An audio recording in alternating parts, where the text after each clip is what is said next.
An American destroyer intercepts missiles from Yemeni rebels targeting commercial shipping in the Red Sea.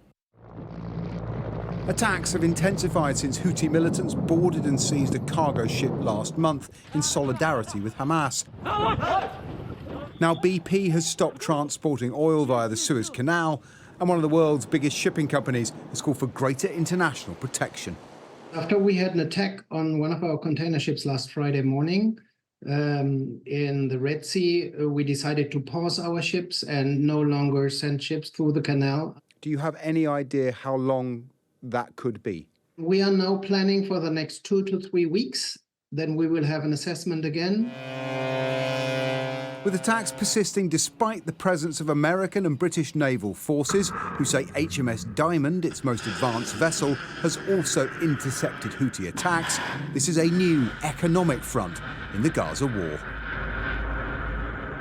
The Red Sea is crucial to global trade because it's how you get to and from the Suez Canal. And to get in and out, you need to pass through the Bab al-Mandab Strait. And for the last 5 weeks, this narrow passage has been the focus of dozens of attacks launched from Yemen on the eastern shore. Now, more than 10% of global trade passes through the Suez Canal. We can see the traffic building up there right now. And that's because it's a shortcut that cuts the journey time from Shanghai to Rotterdam, for example, to around 25 days. That's the red line here. Without it, ships have to go via the Cape of Good Hope round Africa. That adds 10 days to the passage. Now, this is an index of container shipping prices over time. You can see how they begin to rise when COVID emerges, shoot up when the Suez Canal was blocked by the Ever Given, and then they rose as the economy warmed up. As it's cooled, prices have fallen, but they've been going up for the last week, and the oil price is doing likewise, up almost 2%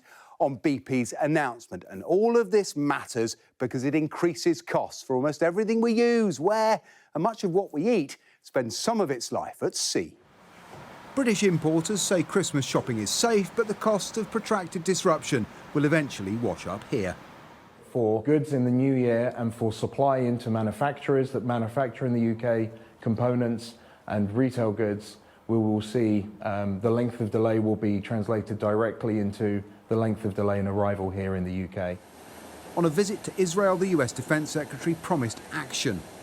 These attacks are reckless, dangerous, and they violate international law. And so we're taking action to build an international coalition to address this threat. Persuading shipping it is safe to return to the Red Sea will take more than words. Until then, global trade faces a costly diversion. Paul Kelso, Sky News.